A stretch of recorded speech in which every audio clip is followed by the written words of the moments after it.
Okay, hey everybody.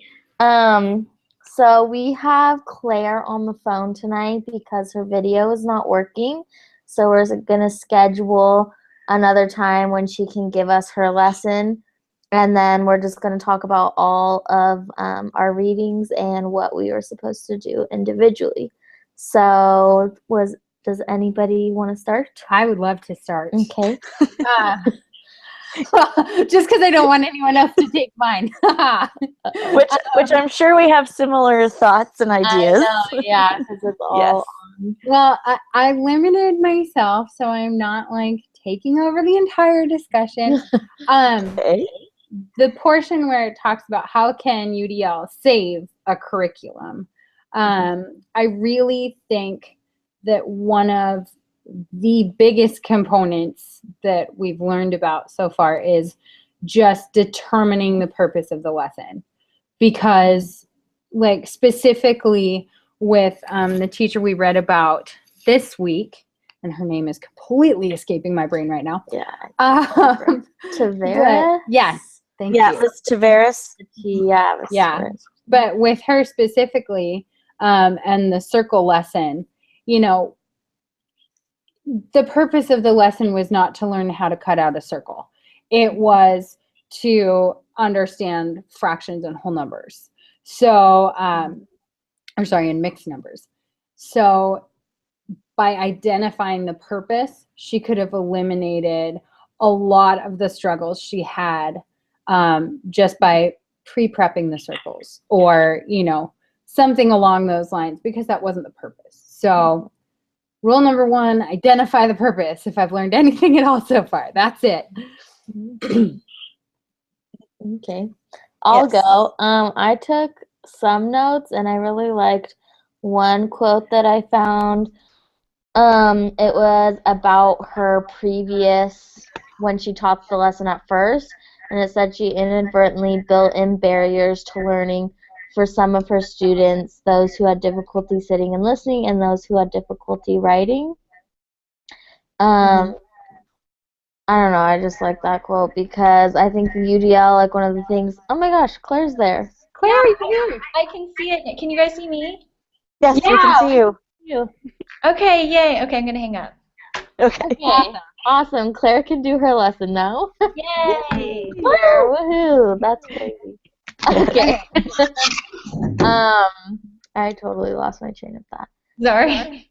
Anyway, the UDL, I thought it was cool because it all built on each other and just how like she changed her lesson to make it more focused on just the students were able to learn, and it didn't take so much time for them to figure out how to cut the circles and do all of these time-consuming things. And so how she incorporated all the UDL principles also made me understand what UDL principles are more. So I saw them in action. Yeah. So, sorry. Oh no, you're fine. Go ahead. Okay. Kind of building off like what you guys said about her. I listened to her videos and how she said, her initial lesson plan was, okay, we're going to do this, journal pages, or, lessons in the math workbook.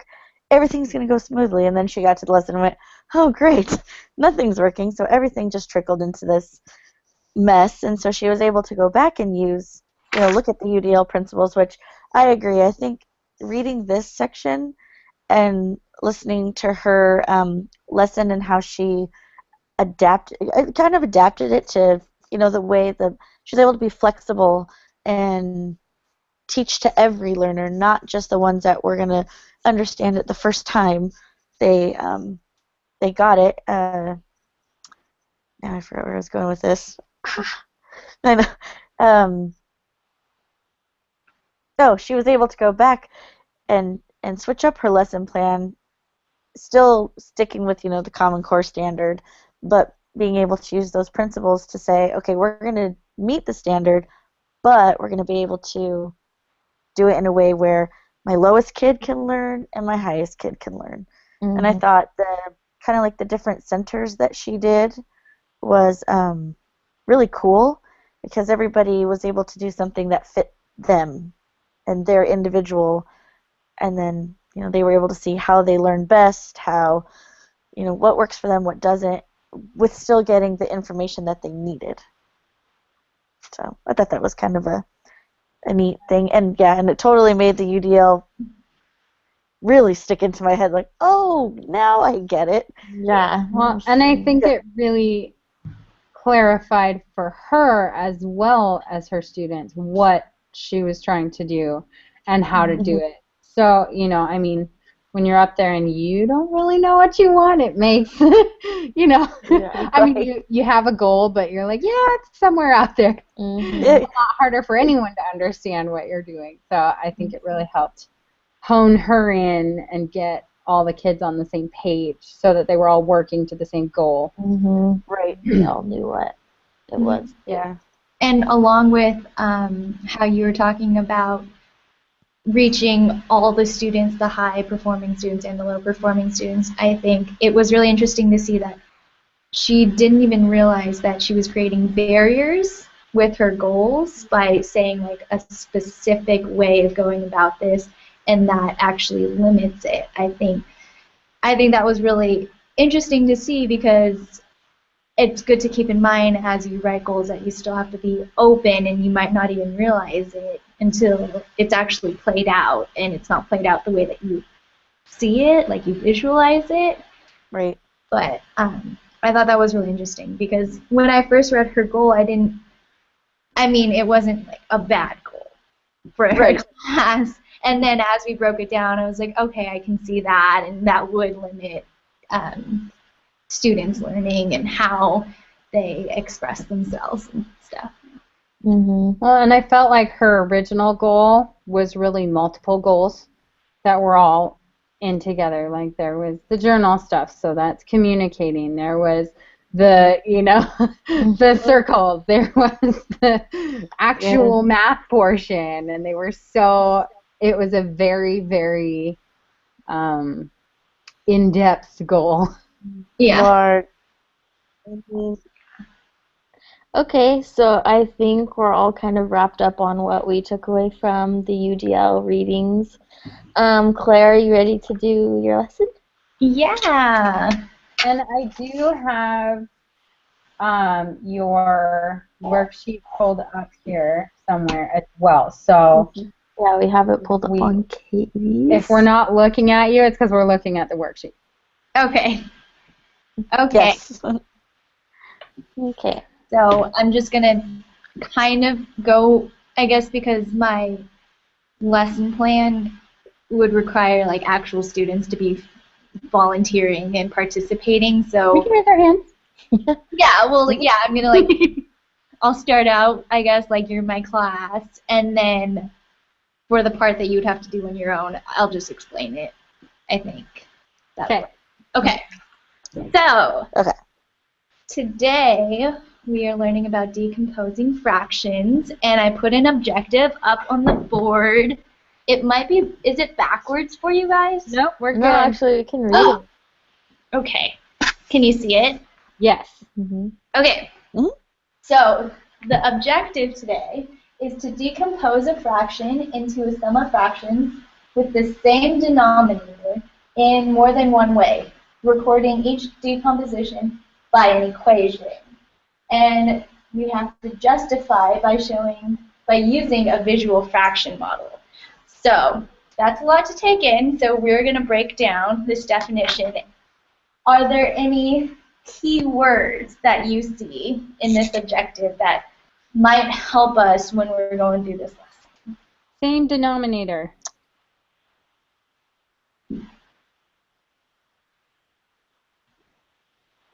Fraction.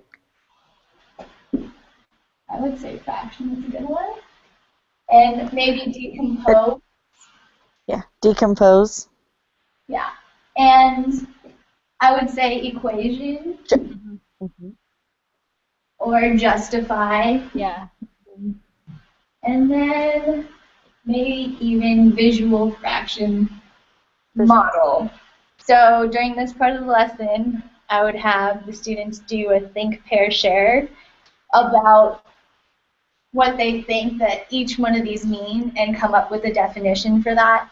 and then share aloud what they think the definition is. So that would give them time to do that. But, so what do you think decompose means in terms of math? Break down. Yeah.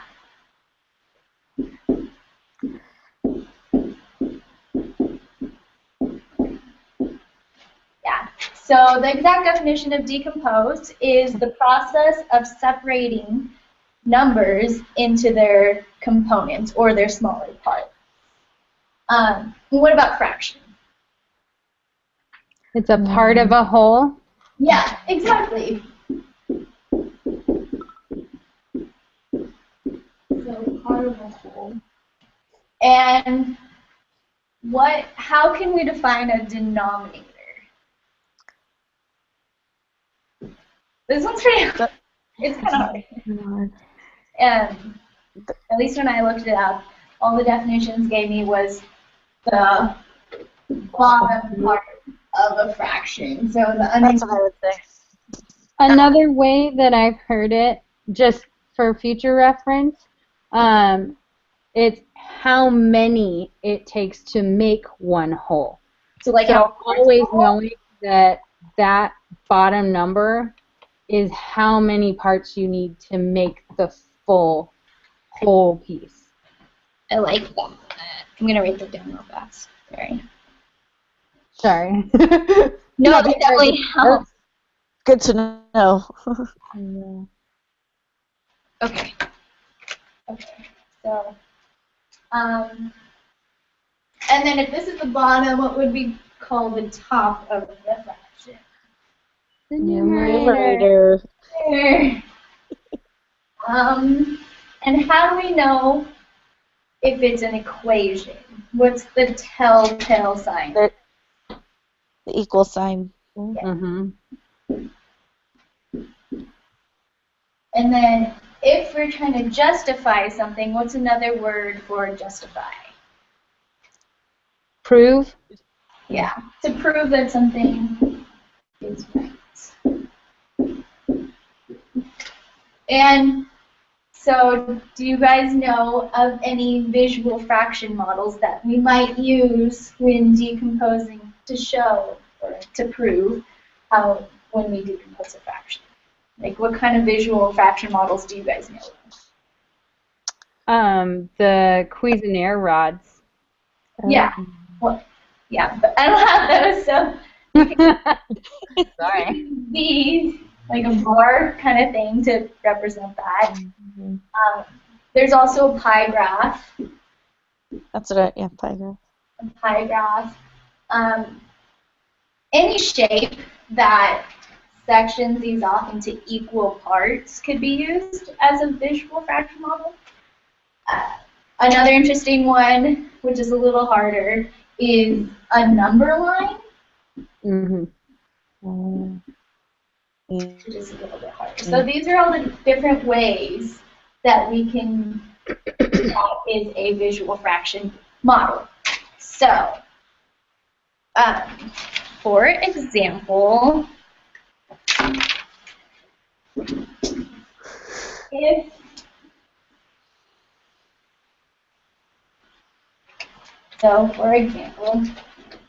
if we have 4/5 and we are trying to decompose this fraction by an equation. So an equation, that means that we use this equal sign using addition. So the way that we can decompose 4/5 is into 3/5 plus 1. Because we know that these denominators have to be the same, and the numerator adds up to 4/5. So one way to show this in a visual model is to do the rod. So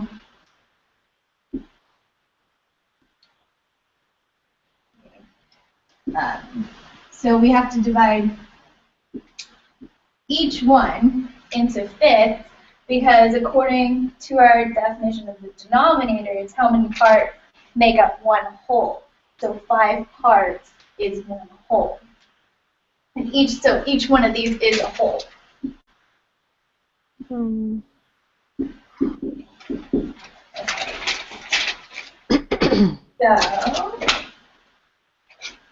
4/5, we know that it's 4 parts of the whole 5 parts. And then 3/5, we know is 3, so we can shade in 3 of the 5 parts. And 1/5 is 1 of the 5 parts. And to check ourselves, we can color in 3 blues for the 3/5 and 1 black for the 1/5. And if we count up these squares, they should add up to 4 out of the 5. And that's how we justify our decomposition of the fraction. But is 3/5 plus 1/5 the only way that we can decompose 4/5? No. What's another way? 2/5 plus 2/5. Yeah.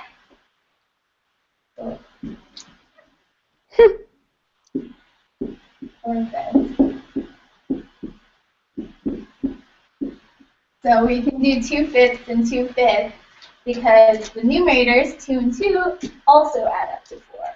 And the denominators stay the same. So that is more than one way to show how to decompose the same fraction. So I don't know if you guys looked at my lesson plan, but I have like a really short video on there.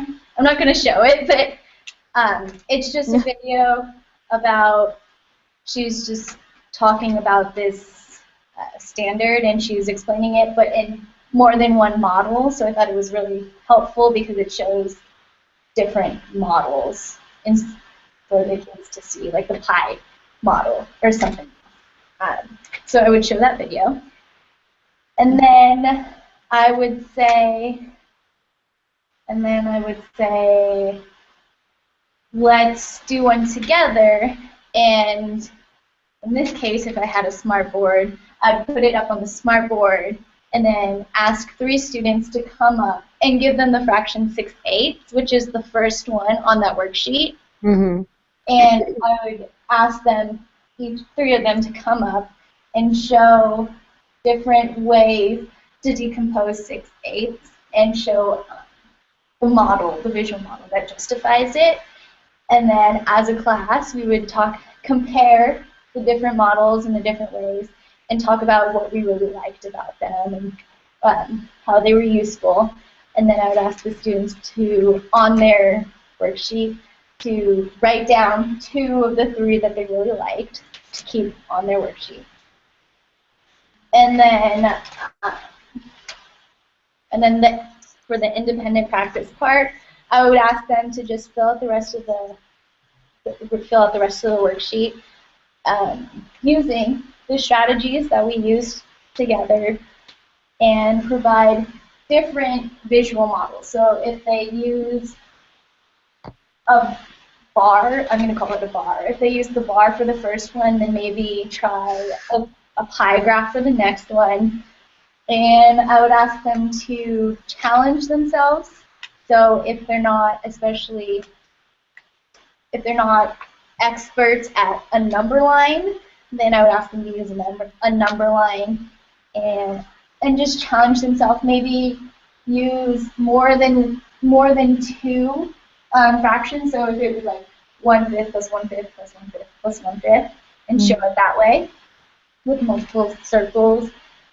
And at the end, I will collect the worksheet to see where maybe students need help, if it's in the visual models, or if like a student's picking like 2/5 and 2/8 and 2 every time, maybe see if they can figure out a different way, or if they're just using 2 two fractions to add up.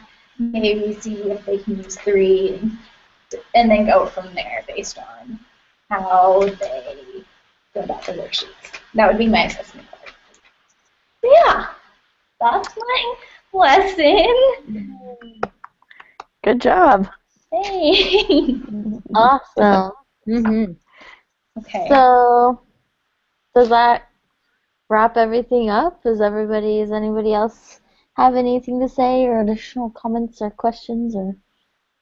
Well, I think just remembering that this link will be on our notes, so if you need it for the evaluation, you can go back and re-look at her lesson. And Claire, you were taking the notes for today, right? Yeah, I haven't. Sorry, I'm taking them like on my paper. Oh, no, you're fine. You're fine. And then, awesome. So yeah, we can go on and see the Google sheet with everything on it and add our part, and then turn that in by Friday. Absolutely, I think it's good. Yep. Alrighty. Thanks, guys. Yay. Thanks, ladies. See you next week. Next Tuesday. Bye.